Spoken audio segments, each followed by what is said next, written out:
Gentlemen, please welcome to the stage, Mr. Richard Brooke.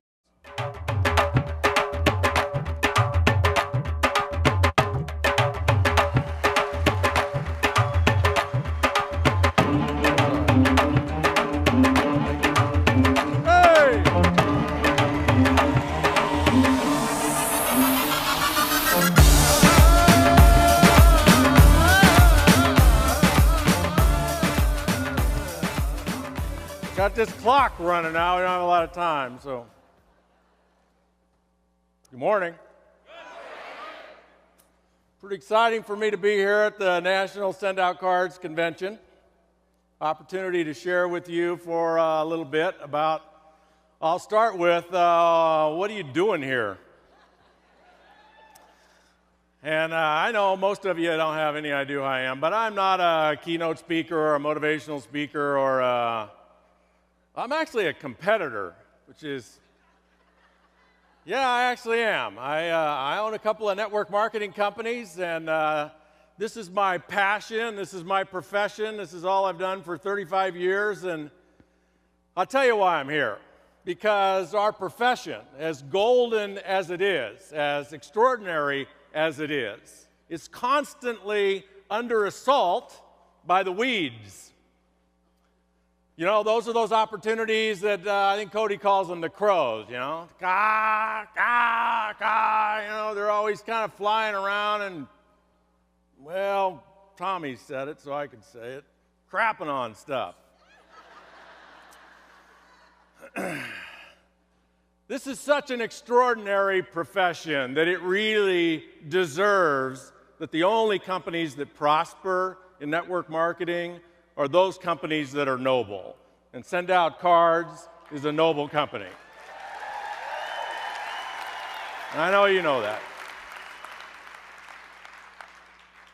Now, you know, I don't do this for a living, and I'm not getting paid to be here. I'm here because I got friends here.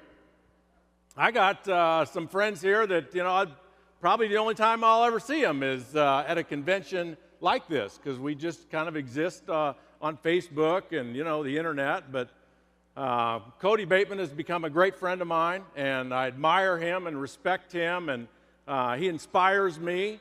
And so that's one of the reasons I'm here. But I got other friends here. Eric Worre's a friend of mine.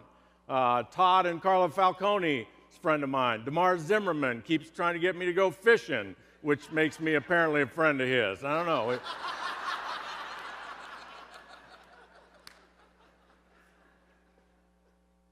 And Jordan Adler. Where is he? You are the man. So, no, I didn't get paid to come here, but I have been here since Wednesday late afternoon. I wanted to be sure to get here early and sit through the Treat 'em Right. I'd never been to one. I've heard a lot about it. That was extraordinary. I noticed about 1,000 of you were not there. I don't know what's up with that, but oh, you've probably already been to one. I get it. No, I mean, if you've been to one, that's cool. You're good. Check that off. You probably can teach it.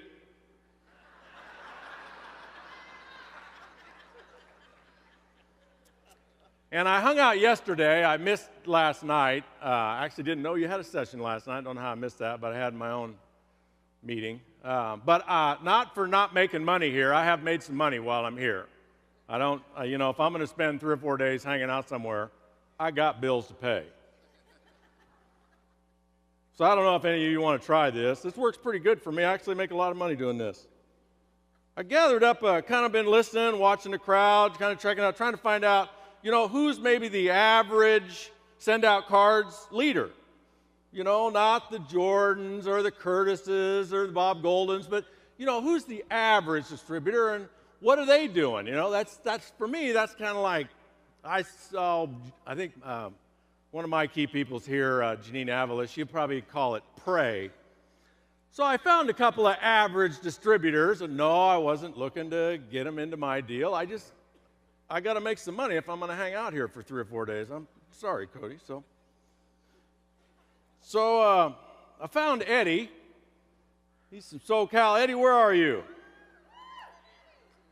There you are, Eddie. I got Raymond and Antoinette. Where are you at, Raymond? There he is. Got them. I got witnesses too, Freddie and Victoria. Where are you at, Freddie and Victoria? You guys thought I was drunk, didn't you? After your party the other night, Jordan, I kind of coaxed them down to the, what's that bar you told us to go to? The Sky Bar. I kind of said, let's go down to the Sky Bar. I'll buy you a round or 2 or 3 or 4.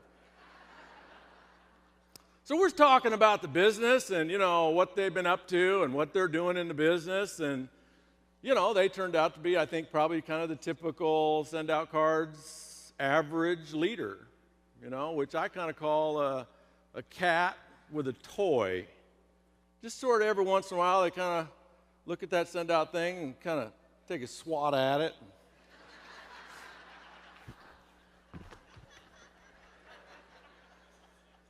And they'll lay down, take a nap for an hour or 2 or a month.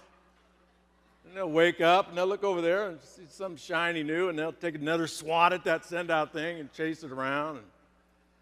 So I figured, well, I can make some money here, no problem. So I did a little, just sort of a little working on their belief and distinctions and stuff. And so by the time the evening was over, I laid down a couple of wagers. You might want to try this. Now, you might think I'm crazy, but I got insurance on my wagers. I'm backed up. So we're talking about what it takes to blow this thing out. And I'm kind of doing a little calculating. I don't really know what Jordan and some of the other leaders do. Maybe I'll ask some of them. But I figure, in most deals, if you'll personally sponsor, 100, 150 people your first 2 years in the business as, what do you call them here, MDs? If you personally sponsor 150 MDs your first 2 years in the business, not your first 7 years, but your first 2 years, like 50 to 75 a year, at least 1 or 2 a week for your first couple of years. And then you let time grow those geometric progressions and extrapolate that out over 5, 6, 7 years. How much money are you going to be making in pure residual income? You couldn't kill it with a cannon 5, 6 years later. Jordan? $150,000 a month. Actually, we came up with 100, didn't we? We came up with $100,000 a month. Really? How could you miss? So I just bet Eddie and Raymond that they couldn't do it.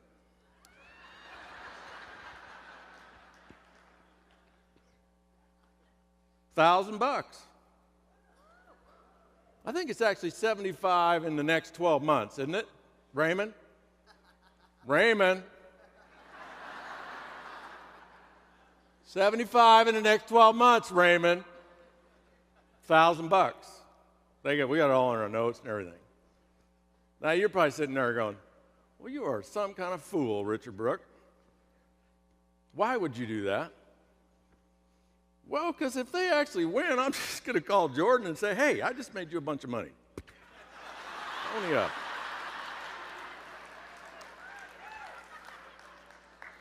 And if they lose, I made $2,000. Better than nothing, right? You like stories? So I'm going to tell you a story. Prehistoric network marketing story.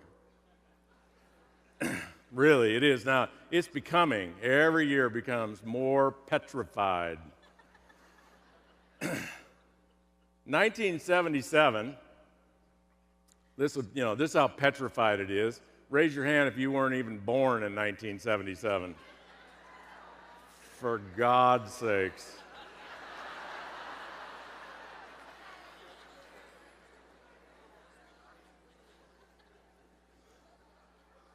I'm just going to retire. I'm just going to 1977, I was working in Foster Farms chicken factory. Anybody eat Foster Farms? Really?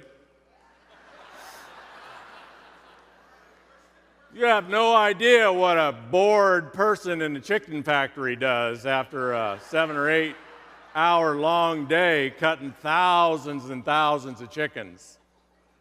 You know, some of that stuff gets frozen and it gets put in the warehouse, and sometimes they don't actually find those boxes for decades, and then they thaw it out and all of a sudden it's fresh chicken. You might have eaten some. I'm kidding, I eat chicken. So I'm working in Foster Farms, this chicken factory. I'd been there 4 years, and I actually thought it was a pretty good career. What I was doing was cutting chickens up. You've probably never been in a chicken factory, but how they process chickens is they go out into those barns and they grab them and they throw them in these trucks, and then they truck them to the chicken plant, and then they euthanize them. And then they pluck all the feathers off of them, and then they hang them up by their feet, upside down, like this, hanging by their feet. And there's thousands of them on this production line. They're hanging upside down by their feet. And what they paid me to do was cut parts of them up all day long. Just stand there next to 10, 15 other people, and for 450 minutes a day. Or in a big money day, 530 minutes. That's 8 hours or 9.5 hour overtime day. Net time on the line. And what we did all day long is just stand there and grab these birds as they went by us, hanging, their wings were kind of hanging out, and I was a wingman.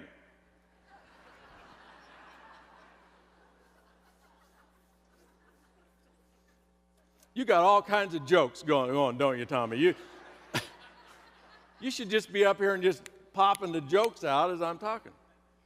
I was a wingman, and what a wingman does is those wings come by and they're kind of hanging out like that. If you ever cut up a chicken, I'm sure you have. And you grab the wing between these two fingers right here, and you pull it down so you can kind of separate that joint out, stretch it out a little bit, and then you don't cut, you actually stab your knife through that joint and then drop that wing down in the tray, and they pack it up in that, that yellow tray.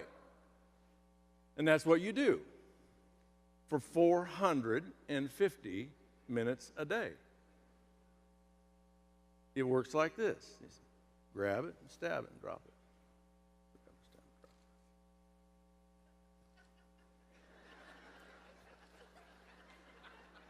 No, actually, it doesn't work like that. If you work like that, you'd be fired.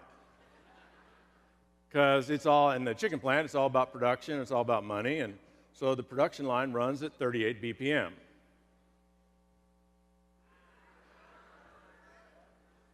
Is there nobody in here that's ever worked at Foster Farms? Birds per minute. 38 BPM, birds per minute. Now, I know you don't have that distinction, but I do, still in my body, 35 years later. They didn't let us wear Rolexes on the production line. I had 2 or 3 of them, but they didn't let us wear them. It's like this. Just pull it down and stab it. It's actually about this fast, 38 BPM. Now, the first day you do that, you're only good for about 4 or 5 minutes before they got to spell you, because you're all cramped up. Everything's all cramped up.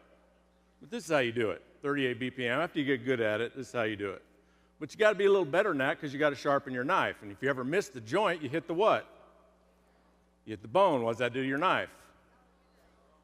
Then you try to force it through the bone, and now your knife's dull. Now you got a catapulting problem. It's kind of like getting out of priming the pump, not talking to people, and you get behind the power curve, and now you don't have a lot of prospects in the pipeline, and you got to start all over, and then you got to work 3 times as hard. So when you're cutting the chickens, your knife gets dull. You got to actually go faster than 38 BPM, because you got to work your way up the line so you can grab your steel and sharpen your knife. As the bird's going like this, sharpen your knife, put it down and grab them. It's 38 BPM. I got so good at it, I could spell Steve Spaulding, my buddy next to him, so he could go have a cigarette.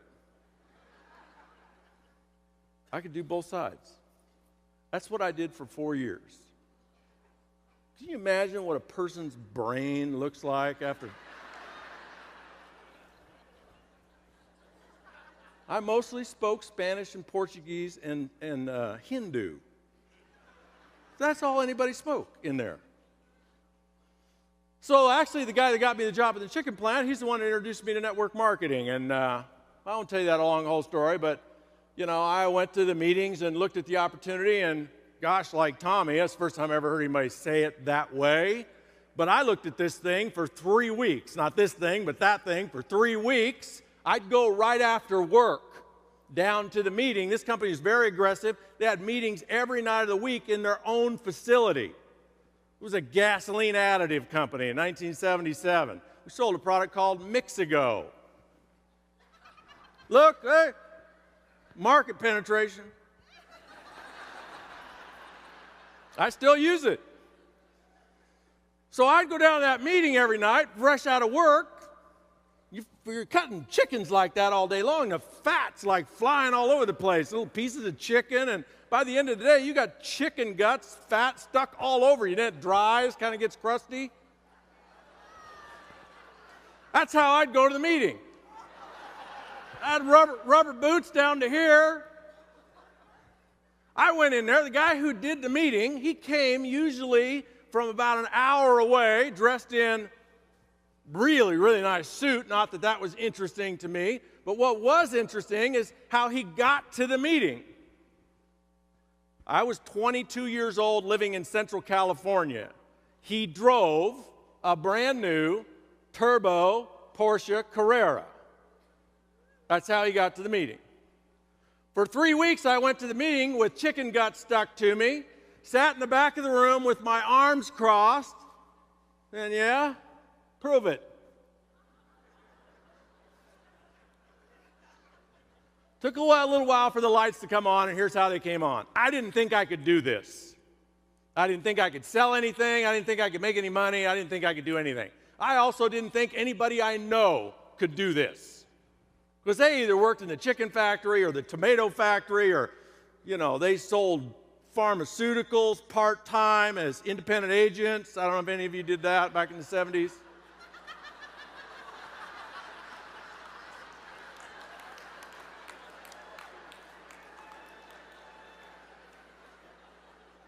Wow, that's a bigger response than I actually expected, Cody.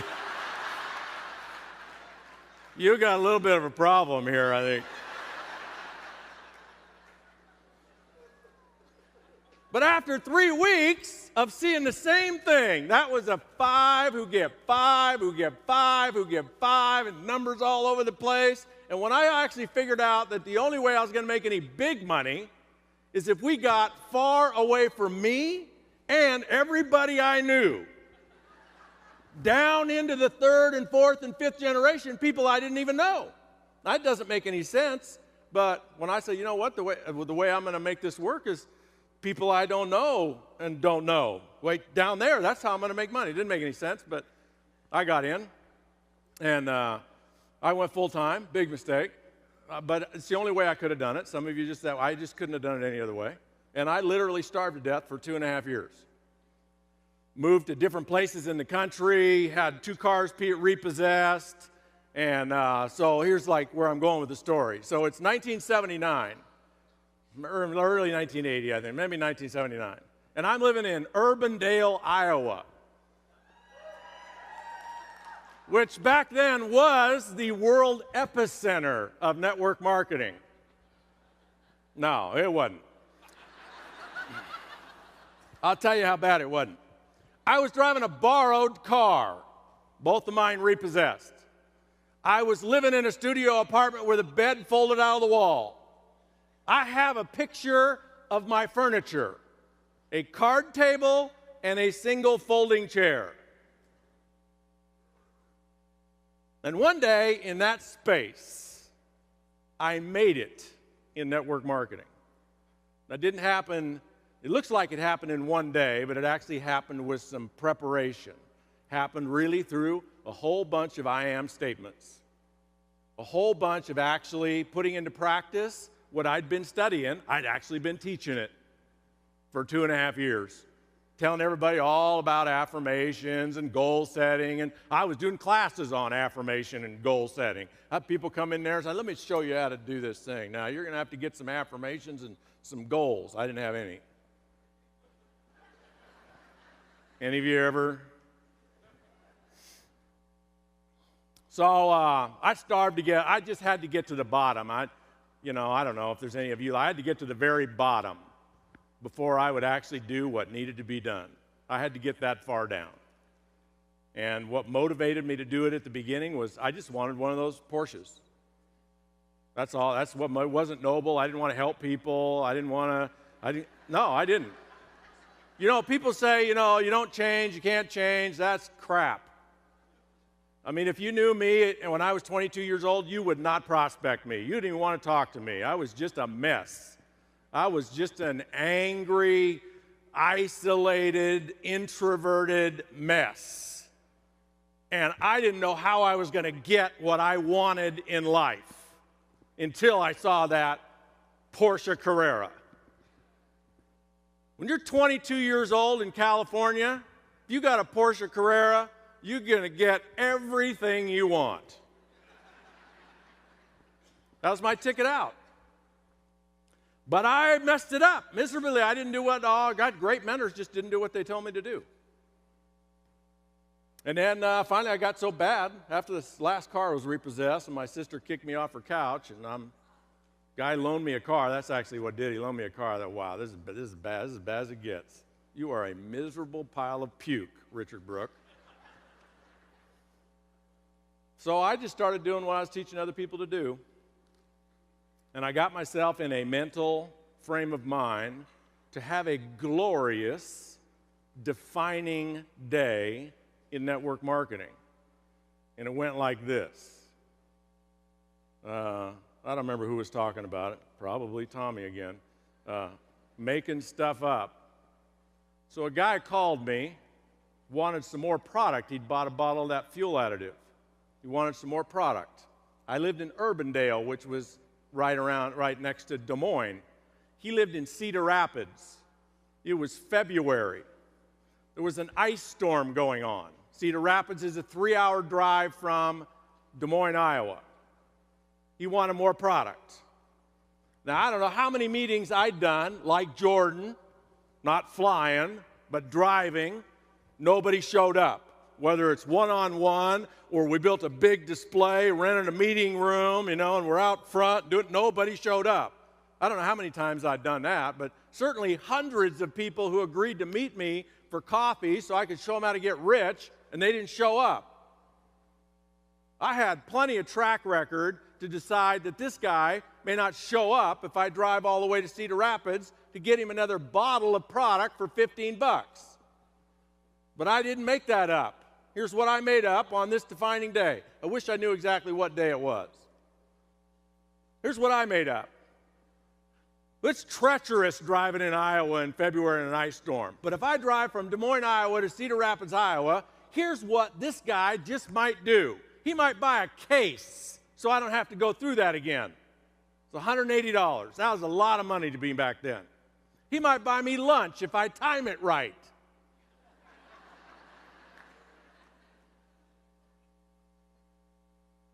Who knows what might happen from there? So I drive to Cedar Rapids, Iowa. I get there about 11:30. He buys me lunch at the Village Inn.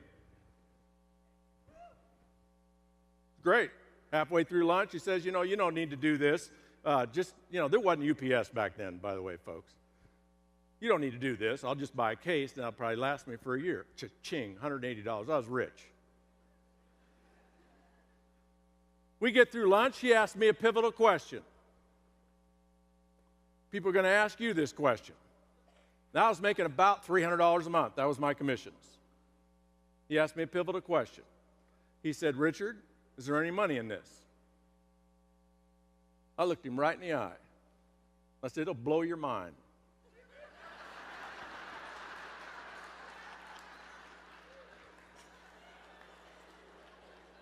Literally melt you like hot butter if you knew how much money there was in this, Jerry. Now, it would blow his mind. So I drew the circles. The end of the circles, Jerry looked at the circles. His name is Jerry Schaub, by the way, in Cedar Rapids, Iowa, still lives there.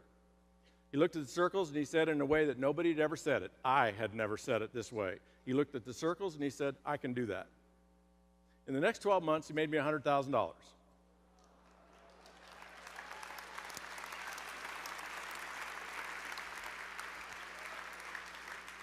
Now, I have, in the last 35 years, I guess it'd be 33 since then, 33, I have enjoyed a storied career in network marketing. But all I ever did was show up in Cedar Rapids, Iowa, and tell Jerry Schaub, it'll blow your mind. That's all I ever did.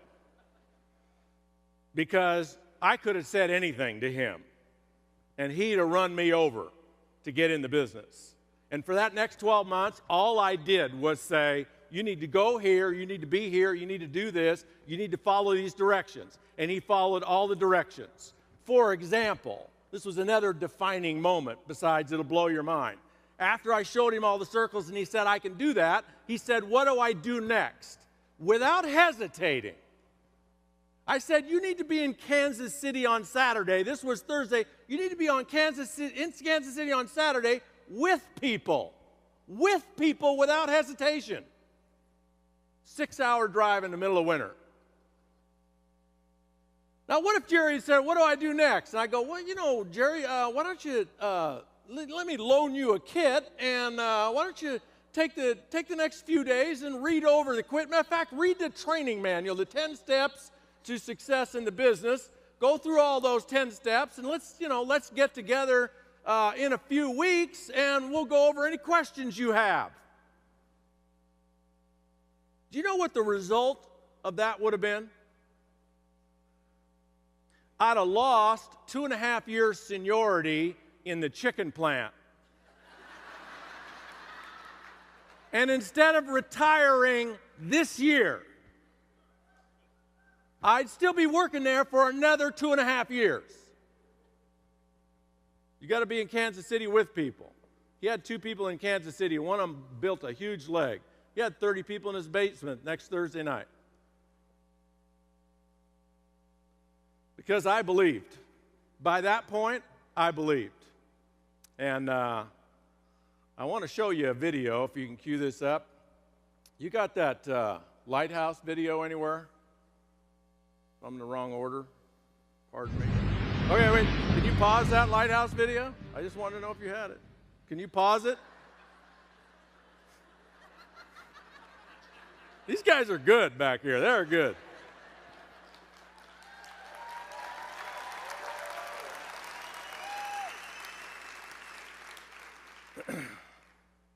So this video is, I can't say it like this video says it, so I need to set it up so you know what you're watching. I just found this. Somebody sent it to me, or I found it on Facebook. This is just one of the best messages there is about what it takes to make it in this business. Now, this video is not about arguing, so I don't want you to hear it as it's about arguing. It's not. It's about belief. In fact, when you are 10 foot tall and bulletproof in your belief about what's inevitable for you in this business, then what other people have to say about whether it's going to work for them or for you or send out cards, it doesn't even matter to you. You just don't even hear it. It doesn't deter you at all. Matter of fact, it kind of entertains you. This isn't about convincing people. If people are 40 years old and they don't believe this is going to work, how long have they believed that? Probably 10, 20, 30, 40 years. Probably their parents believed it. So you're just going to show up one day and say, oh, yeah, you make a lot of money doing this. Oh, okay. Forget about the last 40 years that I am a loser, I am a failure, I need to work at a job for the rest of my life. Forget about that. You're not going to change your mind overnight. This is about you hanging on to you. But, this is just a great analogy of how 2 people come together, and who survives the conversation is the one who believes the most. Now, this is a USS something destroyer that's going through the ocean, and it's in a communication with another vessel. And they're talking about avoiding a collision. Now, when you get to the end of the video, it's only like 30 seconds long, you get to the end of it, if you want to get the best of the humor, you have to stay totally silent until the lighthouse is on the screen and you hear the two guys in the background talking just a little bit. Okay? Quiet, focus, listen to the very end. Okay, go ahead.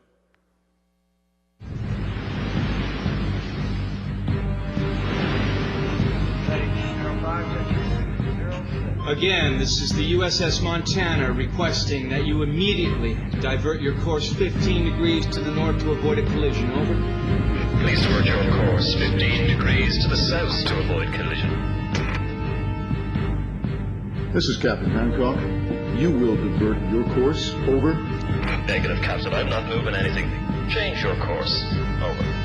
So, this is the USS Montana, the second largest vessel in the North Atlantic Fleet. You will change course 15 degrees north, or I will be forced to take measures to ensure the safety of this ship. Over. This is the lighthouse, mate. It's your call. Hello, Captain? I think he's gone. Fair enough. Huh?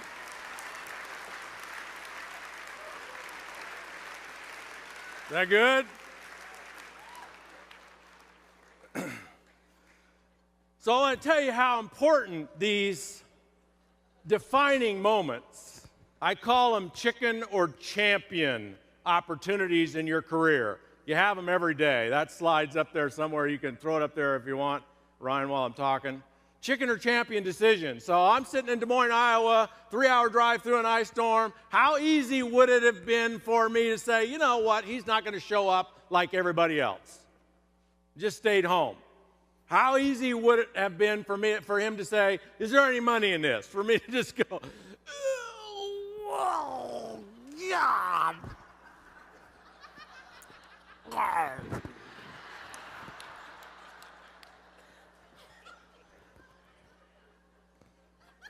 Waitress, could you clean this up on the table? Here we're having lunch. I wouldn't have had to say anything. I just could have, been weak in the moment. He says, what do I do next? How easy would it have been for me to just give out some lame story about what to do next that I think he might think is easy? I'd end up right back in the chicken plant. You and I have hundreds. If you've been in this thing a year or two, you've already walked past hundreds of chicken or champion decisions. It's just a matter of having the faith in your vision, your own vision, having the belief in your own vision, having belief in what we do as a profession, and being a lighthouse, stand for it. When your light shines that strong, you're going to take the high road.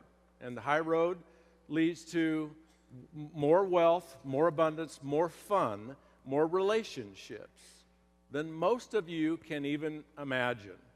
Think about, you're actually just one person away from having the ride of your life. It may be somebody you talk to, it may be somebody your front line talks to, it may be 6 levels deep, but you really are one person away from the ride of your life. But you can't just ride on other people's coattails. You got to be on the front line. You got to make it happen. You got to be, as they say, committed. I want to show them, Ryan, that slide about commitment right now. But I want to just share with you, just for a few moments, something a little bit more than commitment. Now, I like to show the distinction between decision and commitment.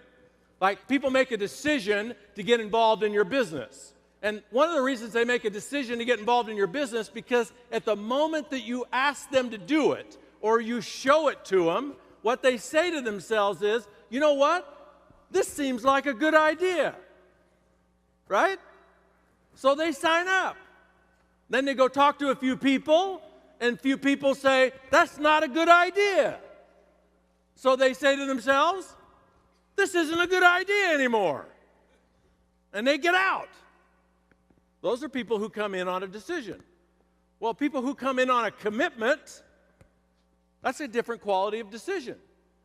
A commitment is, I'm going to build this no matter what. I'm going to build it no matter what. Like Nike, do it, but more importantly, do it anyway. Well, what if the first 10 people you talk to tell you it's not going to work? What do? You talk to 10 more. What if the first 10 people you sponsor quit? What do? Sponsor 10 more. What if those 10 quit? What do? Sponsor 10 more. What did you call it, Jordan? Infinity threshold for what? Unlimited tolerance threshold. You cannot beat a man that won't be beat. But folks, commitment is not as simple as just saying, I'm committed. Now, I know those of you who are seasoned, you're going to relate to this statement up here. People are as committed right up until the very point until they're not. Isn't that weird? I mean, even the most die-hard committed people that were at the super later VIP, whatever you had meeting last year, and they all slashed their wrists and blood sucking together, and we're here for life. We're send out cars for life. Let's trade blood. We are committed. Right up to the day somebody showed them that triple infinity binary trinary Australian 3-up plan.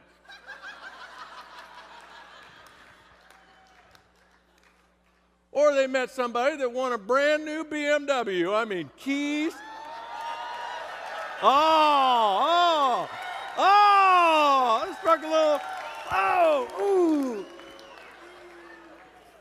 No, really, if you'll just do about $20,000 worth of volume, you only have to do 10 of it because 10 of it's already over here on the other side. But if you do $10,000 worth of volume, you get a brand new keys, title, insurance, everything. Brand new BMW, it's all yours. Oh. Then they're not committed anymore. You want to be one of those people? You got to manage your commitment. That's what it looks like. You got to engage in success habits. You know, that starts with, you got to start building your belief. You got to start learning to believe. It is a learned skill. You don't become successful and then believe you are successful. It's all up here first. I know that you know that intellectually, but are you doing the do? Are you doing the habits? Are you doing what needs to be done? You got to do that, and then you got to get out and get traction. You got to get in action. You got to get out and create a plan and get in action every day. You got to go talk to people. You got to talk to 2, 3, 4 people a day. Talk to 2, 3, 4 people a day. Let's say 4 people a day, 5 days a week. That's 20 people a week, right? 20 people a week. If you talk to 20 people a week about this opportunity, maybe not that week, but a week or 2 or 3 later, how many are you going to get to show the opportunity to out of 20? 2 or 3 or 4, wouldn't you? Maybe not right that week, but a few weeks later, maybe even a couple months later, out of those 20 people, you get to show the opportunity to 2, 3, 4 people. If you show the opportunity to 2, 3, 4 people, how many are you going to get in? A couple, 1, 2, 3, something like that. Just do that for a couple of years, you got a multi-million-dollar business. You know, if you just make $10,000 a month in pure residual income in this business, you know what your distributorship's worth? At least a couple $1 million.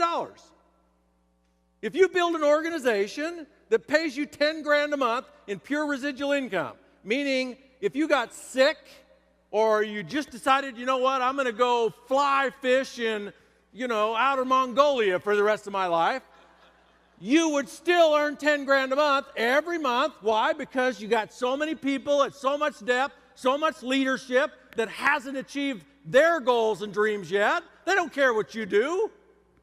They got to build out their empire. That's when you have residual income. If you're making $10,000 a month in this, you'd need a $2 million building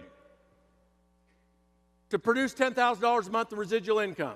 You'd need $2 million invested in some kind of equities to make $10,000 a month in residual income. That distributorship's worth $2 million. So if you sponsored 100 people, if you personally sponsored 100 people in the next 2 years to end up with a $2 million building, what are each one of those people worth?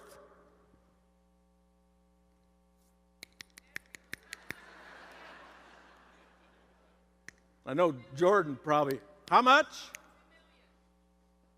20,000. 20,000. Everybody you sponsor is worth 20,000 bucks.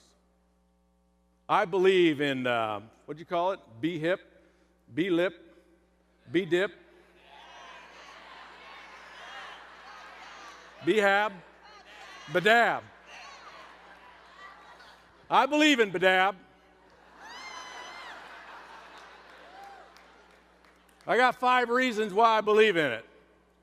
Ryan?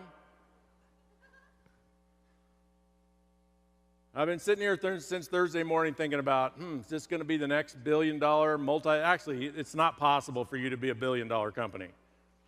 I know, that bums you out, but it's not. Well, you can't. Cody knows this already. He just doesn't want to blow your mind too much. I mean, my God, if you get to $1 billion, you know what he's going to do with $1 billion company? He's just going to turn the gas hoses on full blast. You get to $1 billion, you're going to 10 billion before you even know it. I know what your vision is. That's one of the reasons you're going to make it big. You got a vision of love.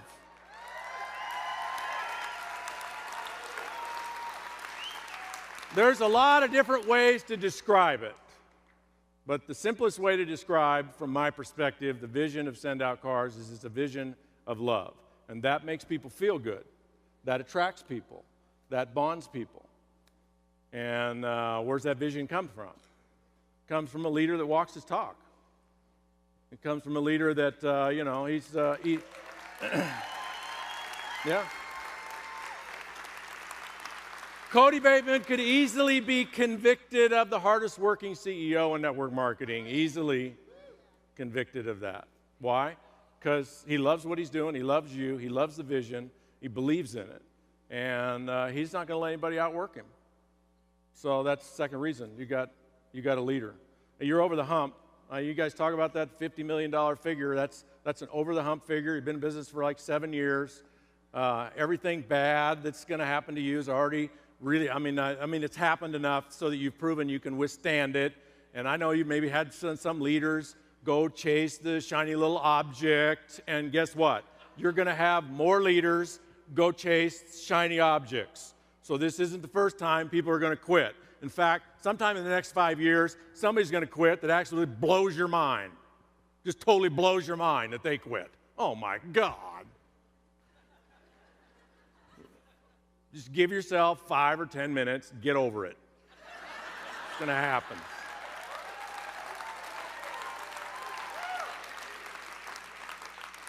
You're over the hump, smooth sailing. You've proved that you can withstand adversity and proved you could withstand success. Success screws up as many companies as adversity screws them up big time. Product. Best thing I like, well, not the best thing, but almost the best thing I like about Send Out Cars is your product. I don't know of another product on the planet that does this when you mention it to them. Like if I was a Send Out Card distributor, I'd use this somewhere in my conversation with people. I would ask people, what does it feel like when you get a card from somebody and they say nice things about you? What does it feel like? Now, here's what I know about human biochemistry. So I want you to just I'm going to have you close your eyes. Close your eyes and imagine, what does it feel like to get a card from somebody that tells you how much they appreciate you and how much they love you and how great they are? Now, feel your body. Do you feel your body? I'm talking about the chemistry in your body. You can't ask somebody that question without changing their body chemistry in an instant, in an absolute instant, in a nanosecond. All of the electrons in their body change. Everything changes. The chemistry changes. In their blood, in their body, it changes. And then I'd ask them, what does it feel like to actually sit down and send somebody? I know there's a lot of procrastination up front. And, okay, I'm finally going to put words to pen, but what does it feel like to actually send somebody a card and tell them how much you appreciate them? Notice how that changes somebody's body chemistry? Right like that. Do you know what I sell?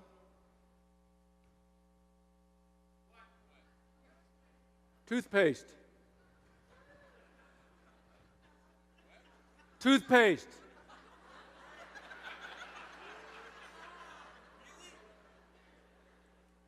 It's badass toothpaste.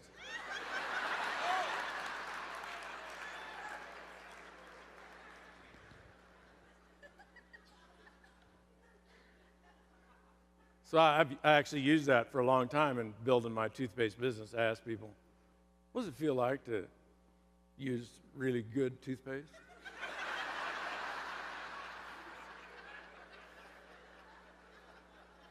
I can feel them go, oh, God, that's orgasmic.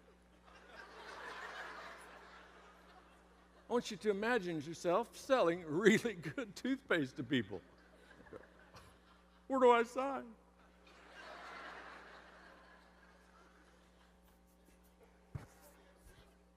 Comp plan. It's a great comp plan. It's got a proven track record of $1 billion company, and I'll probably get shot for saying this. It's going to change.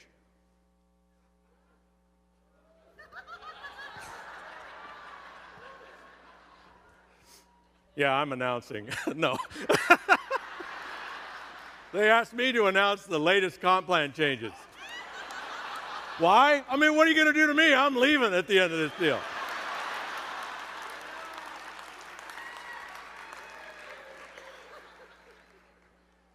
I'm a jokester, okay? So don't believe anything I say.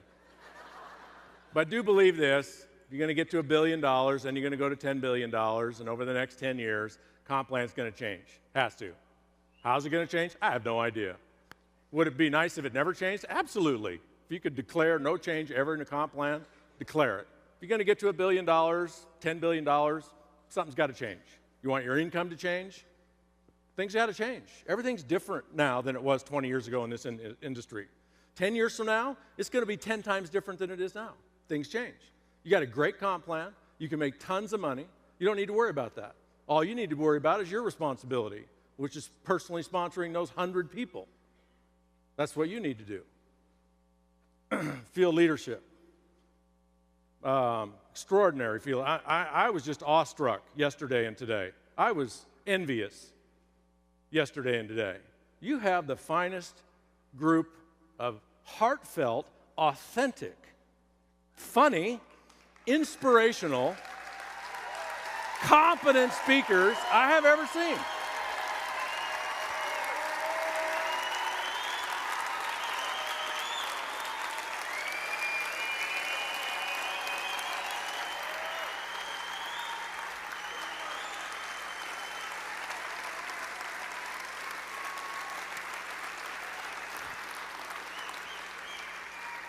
Have you ever wondered how the standing ovation acknowledges those we're trying to acknowledge if everybody stands up? Where are they? You guys right here in the VIP seats, you all stand up. We just real quick. You all sit down. Stay seated. Don't give it a standing ovation. Right here.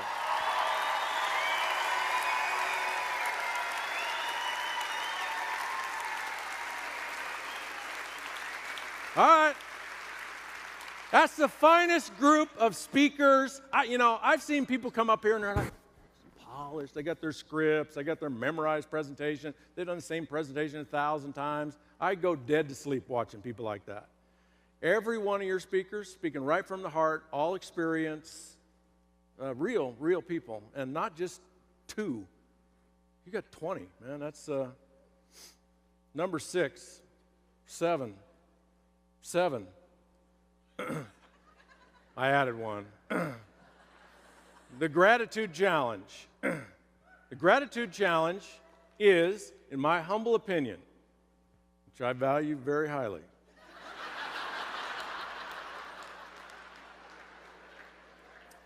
is the best viral marketing, buzz, momentum, network marketing building idea I have seen in decades. Yeah, go ahead.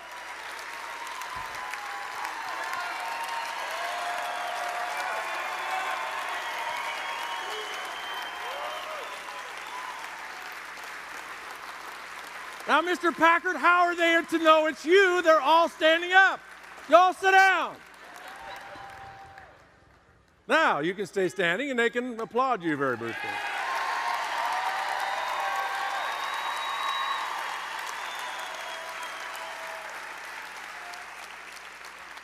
In decades, it's the best ideas I've seen in decades. Mind-blowing. I want to leave you with, I'm kind of going to introduce, even though he didn't tell me to do it, but I know he's coming up here next. I want to read you something that epitomizes your leader, Cody Bateman.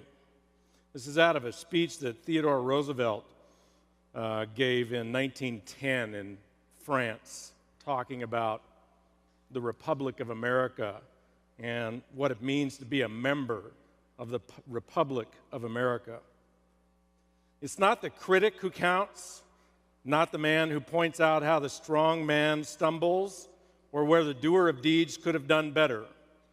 The credit belongs to the man who is actually in the arena, whose face is marred by dust and sweat and blood, who strives valiantly, who errs and comes up short again and again, because there's no effort without error or shortcoming, but who knows the great enthusiasms, the great devotions, who spends himself for a worthy cause, who at the best knows in the end the triumph of high achievement, and who at the worst, if he fails, he at least fails while daring greatly, so that his place shall never be with those cold and timid souls who knew neither victory nor defeat. Cody Bateman.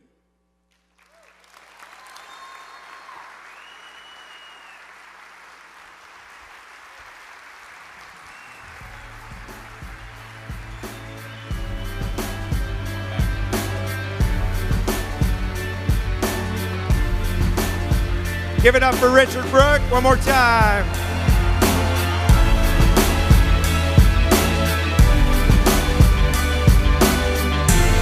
So, y'all take your seats just for a second. I'm acting on a prompting. Imagine that. Literally, he does not know I'm going to do this. In my hand, I have this thing. It says Back to the Future 2012. And inside of this, there is a scroll. Some of you may remember this scroll. I'm going to pull this out for a second. You hold that for me? Sir. It's good. That chicken thing really worked. You can hold a mic now. That's good. So here's a scroll.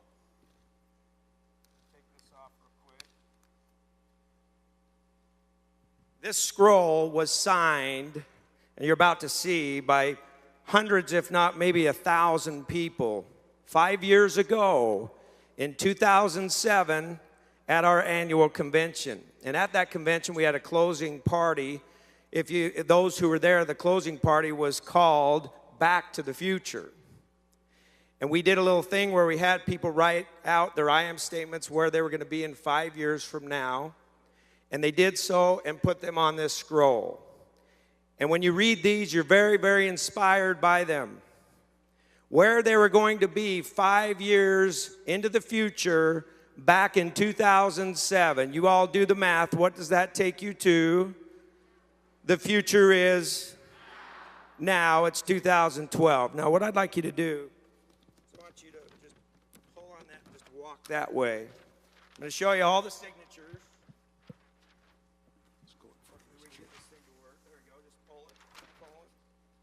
You can tell we did not rehearse this. Keep pulling.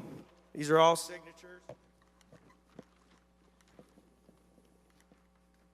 Okay, now, does that look like a lot of signatures? Now, hang on. Okay, flip it over. Both sides, over 1,000 names. 5 years ago, all the I am statements of where they were going to be 5 years into the future. Now, Richard, 80% of the people that signed this are no longer here. 20% of you are. Those who remember signing this, would you please stand up? Those who signed this 5 years ago, you please stand up because you are here. You are leaders. Not leavers, but leaders. That's you.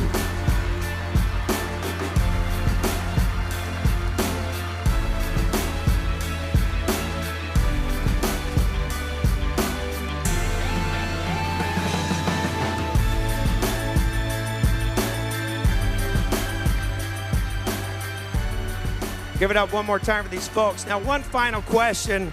You know, this is the kind of guy, when you get someone like this around, you don't want the movie to end, do you? You just can't get enough of Richard Brooke. I just want you to know how much I appreciate you being here, my family, and friend to friend, brother. Appreciate it. The question that I'd like to ask you, this is just a final question, then you and I can walk off together.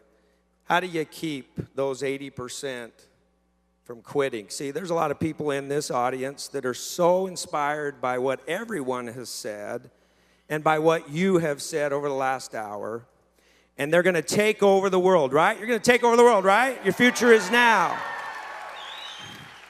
But you know as well as I do, you stay up awake at night, you even shed tears over this, that you know that some of those people that have that burning desire in their eyes for whatever reason, 3 or 4 or 5 or 6 weeks from now, are going to lose that hope again. Talk to them just for a second. I think I'm hard. Well, that's a big one. I quit a lot of times. I remember once I quit when how many of you have a special relationship with an upline mentor? Yeah. Well, when I first got into business, I had a special relationship with an upline mentor. His name was Kurt Robb.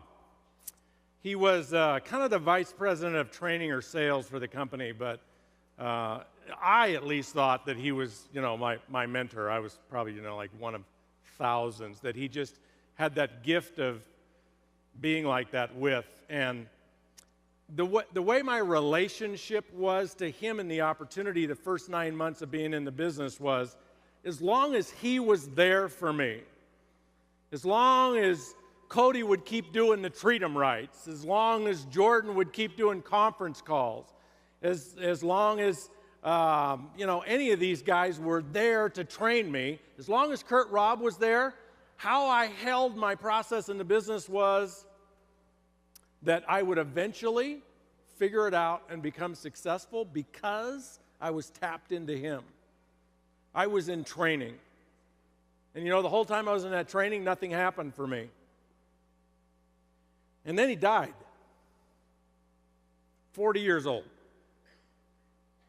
Hit his head on a rock in Maui, standing in the surf. And I was in Fresno, California when I got that news with some of my buddies who I was working with. And I remember we got the call, and we'd just come home for an opportunity meeting. And I woke up about an hour later, and I was driving in the car. I was driving back to my hometown, which was about an hour away. I just sort of became conscious. And I kind of asked, what's going on? I was just grief-stricken. And what occurred to me was that I was driving home because I was quitting. And I was quitting because he's gone. How am I ever going to make it? He's not here. How am I ever going to learn how to do this? How am I ever going to stay motivated? He's the only one that motivated me. And I had a defining moment. Where it came from, I don't know. I don't have that kind of wisdom. But I said to myself, that's the most disgraceful, dishonoring thing you could ever do in your life.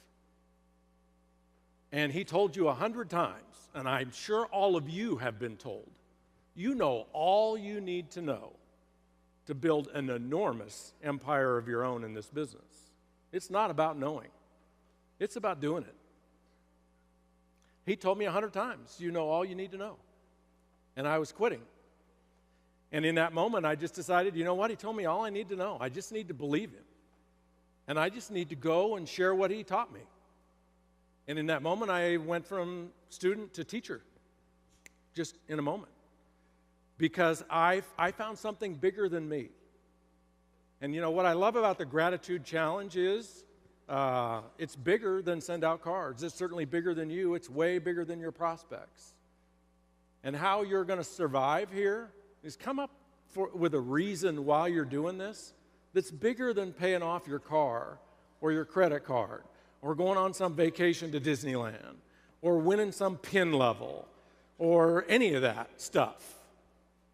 Come up with something that you want to do with your success here that doesn't let you quit, that's so big and so grand and contributes so much to mankind, even if it's in your own hometown, that you just can't quit. And your success is guaranteed. That's all I can tell you. Richard, Brooke, everybody, thank you very much. Appreciate that. Thank you.